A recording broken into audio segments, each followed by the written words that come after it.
The Romantic Young Lady, a short story by Somerset Maugham. One of the many inconveniences of real life is that it seldom gives you a complete story. Some incident has excited your interest. The people who are concerned in it are in the devil's own muddle, and you wonder what on earth will happen next.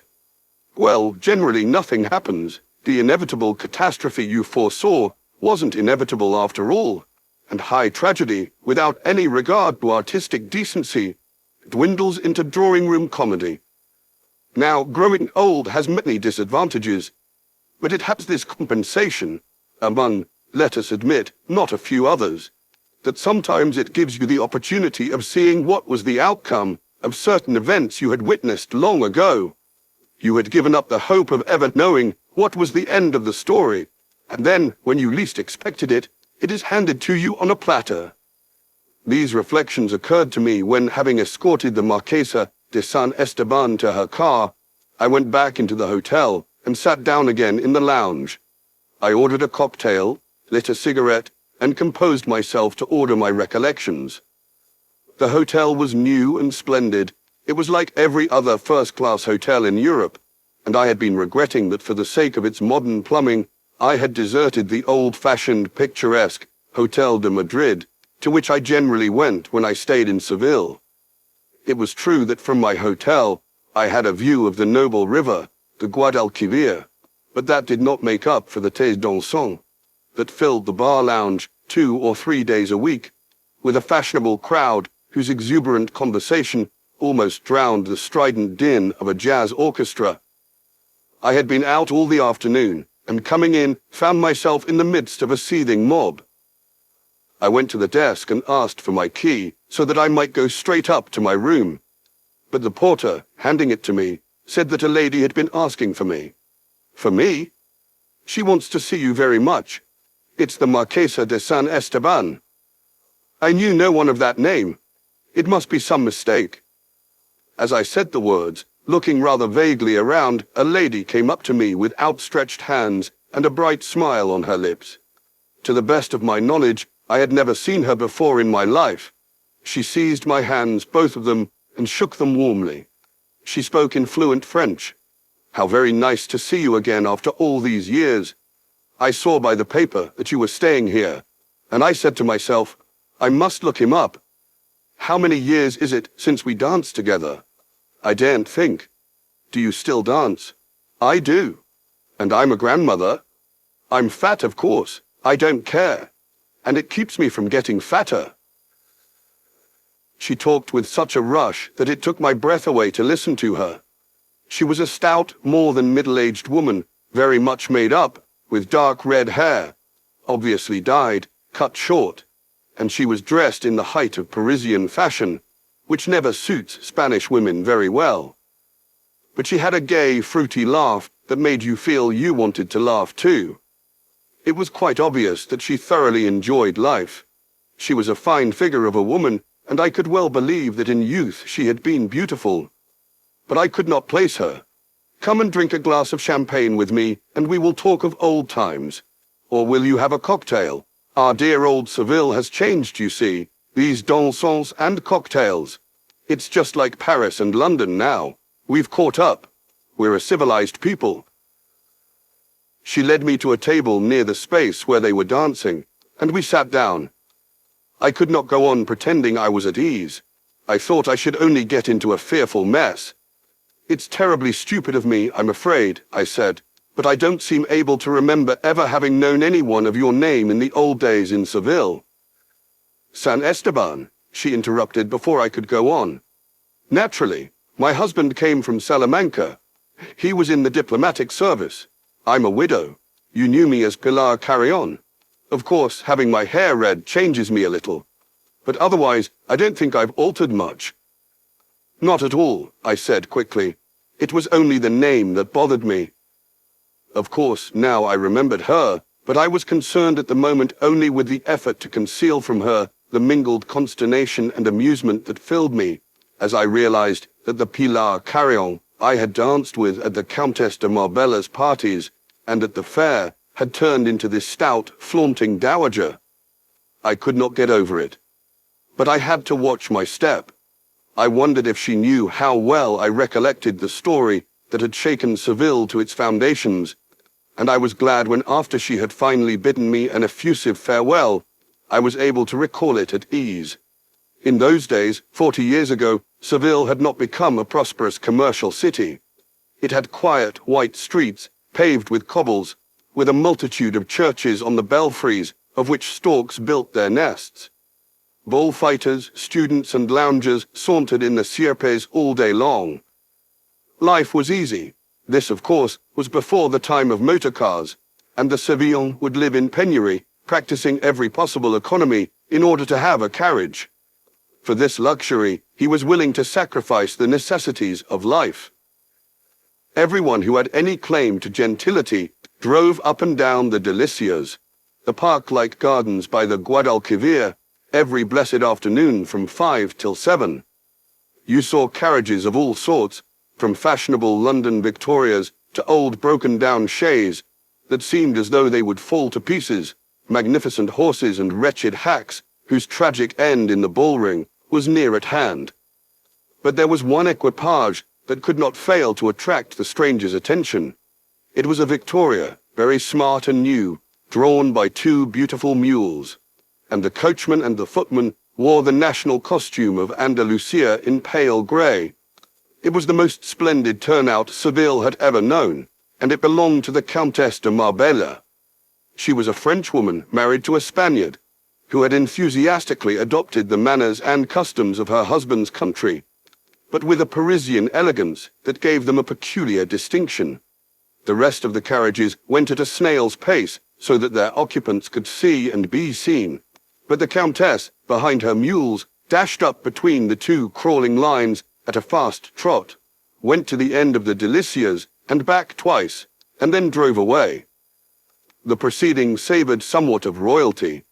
When you looked at her gracefully seated in that swift Victoria, her head handsomely poised, her hair of too brilliant a gold to be natural, you did not wonder that her French vivacity and determination had given her the position she held. She made the fashion. Her decrees were law. But the Countess had too many adorers not to have as many enemies, and the most determined of these was the widowed Duchess de Dos Palos, whose birth and social consequence made her claim as a right the first place in society which the Frenchwoman had won by grace, wit, and character. Now the Duchess had an only daughter.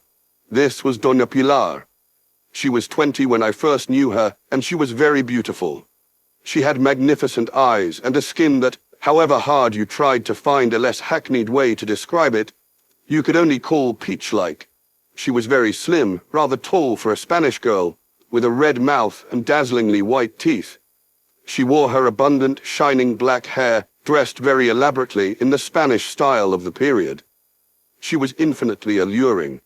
The fire in her black eyes, the warmth of her smile, the seductiveness of her movements suggested so much passion that it really wasn't quite fair. She belonged to the generation which was straining to break the old conventions that had kept the Spanish girl of good family hidden away till it was time for her to be married. I often played tennis with her, and I used to dance with her at the Countess de Marbella's parties. The Duchess considered the Frenchwoman's parties, with champagne and a sit-down supper, ostentatious, and when she opened her own great house to society, which was only twice a year, it was to give them lemonade and biscuits. But she bred fighting bulls, as her husband had done, and on the occasions when the young bulls were tried out, she gave picnic luncheons, to which her friends were asked, very gay and informal, but with a sort of feudal state which fascinated my romantic imagination. Once, when the Duchess's bulls were to fight at a corrida in Seville, I rode in with them at night as one of the men escorting Doña Pilar, dressed in a costume that reminded one of a picture by Goya, who headed the cavalcade. It was a charming experience to ride through the night, on those prancing Andalusian horses, with the 6 bulls surrounded by oxen, thundering along behind. A good many men, rich or noble, and sometimes both, had asked Doña Pilar's hand in marriage, but, notwithstanding her mother's remonstrances, she had refused them. The Duchess had been married at 15, and it seemed to her really indecent that her daughter at 20 should be still single. The Duchess asked her what she was waiting for. It was absurd to be too difficult. It was her duty to marry. But Pilar was stubborn. She found reasons to reject every one of her suitors. Then the truth came out. During the daily drives in the Delicias, which the Duchess, accompanied by her daughter, took in a great old-fashioned landau, they passed the Countess as she was twice swiftly driven up and down the promenade. The ladies were on such bad terms that they pretended not to see one another, but Pilar could not keep her eyes off that smart carriage and the two beautiful grey mules, and not wishing to catch the Countess's somewhat ironic glance, her own fell on the coachman who drove her. He was the handsomest man in Seville, and in his beautiful uniform he was a sight to see. Of course, no one knew exactly what happened, but apparently the more Pilar looked at the coachman, the more she liked the look of him, and somehow or other, for all this part of the story remained a mystery, the pair met. In Spain, the classes are strangely mingled, and the butler may have in his veins much nobler blood than the master. Pilar learnt, not I think without satisfaction, that the coachman belonged to the ancient family of Leon, than which there is none in Andalusia more distinguished, and really so far as birth went, there was little to choose between them. Only her life had been passed in a ducal mansion, while fate had forced him to earn his living on the box of a Victoria. Neither could regret this, since only in that exalted place could he have attracted the attention of the most difficult young woman in Seville. They fell madly in love with one another. It so happened that just then, a young man called the Marquis de San Esteban, whom they had met at San Sebastian the summer before, wrote to the Duchess and asked for Pilar's hand in marriage. He was extremely eligible, and the two families had formed alliances from time to time, ever since the reign of Philip II. The Duchess was determined not to stand any more nonsense, and when she told Pilar of the proposal, added that she had shilly-shallied long enough. She must either marry him, or she should go into a convent. "I'm not going to do either the one or the other," said Pilar. "What are you going to do then? I have given you a home long enough." "I'm going to marry José Leon." "Who is he?" Pilar hesitated for a moment, and it is indeed to be hoped, that she blushed a little. "He's the Countess's coachman." "What Countess?" "The Countess de Marbella." I remembered the Duchess well, and I am sure that when roused she stuck at little. She raged, she implored, she cried, she argued. There was a terrific scene. People said that she slapped her daughter and pulled her hair. But I have an impression that Pilar in such a pass was capable of hitting back. She repeated that she loved José Leon, and he loved her. She was determined to marry him.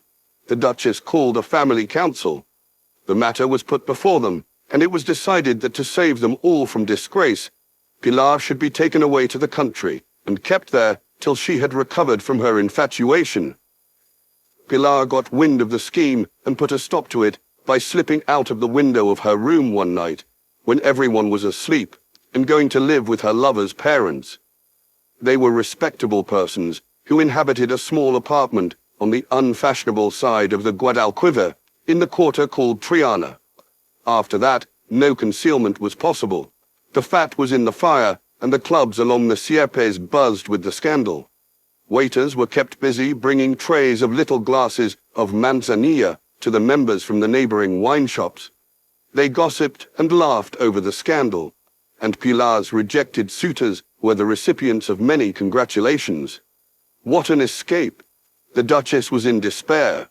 She could think of nothing better to do than go to the Archbishop, her trusted friend and former confessor, and beg him himself to reason with the infatuated girl. Pilar was summoned to the episcopal palace, and the good old man, used to intervening in family quarrels, did his utmost to show her the folly of her course. But she would not be persuaded. Nothing that anyone could say would induce her to forsake the man she loved. The Duchess, waiting in an adjoining room, was sent for and made a final appeal to her daughter. In vain. Pilar returned to her humble lodging, and the Duchess in tears was left alone with the Archbishop. The Archbishop was no less astute than he was pious, and when he saw that the distracted woman was in a fit state to listen to him, advised her as a last resource to go to the Countess de Marbella. She was the cleverest woman in Seville, and it might be that she could do something.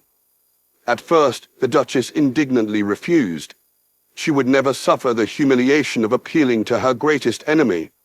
Sooner might the ancient house of Dos Palos fall in ruin. The Archbishop was accustomed to dealing with tiresome women. He set himself with gentle cunning to induce her to change her mind, and presently she consented to throw herself on the Frenchwoman's mercy. With rage in her heart, she sent a message asking if she might see her, and that afternoon was ushered into her drawing room. The Countess, of course, had been one of the first to hear the story, but she listened to the unhappy mother as though she had not known a thing about it. She relished the situation enormously. It was the crowning triumph to have the vindictive Duchess on her knees before her. But she was at heart a good-natured woman, and she had a sense of humor. "It's a most unfortunate situation," she said, "and I'm sorry that one of my servants should be the occasion of it. But I don't exactly see what I can do."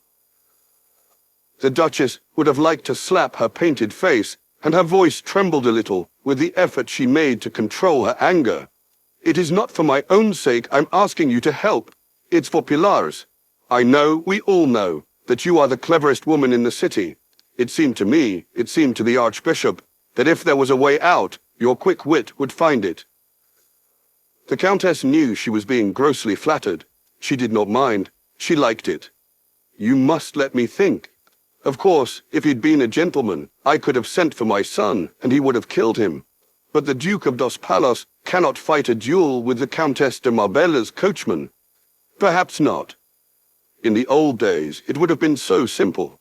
I should merely have hired a couple of ruffians and had the brute's throat cut one night in the street. But with all these laws they have nowadays, decent people have no way of protecting themselves from insult.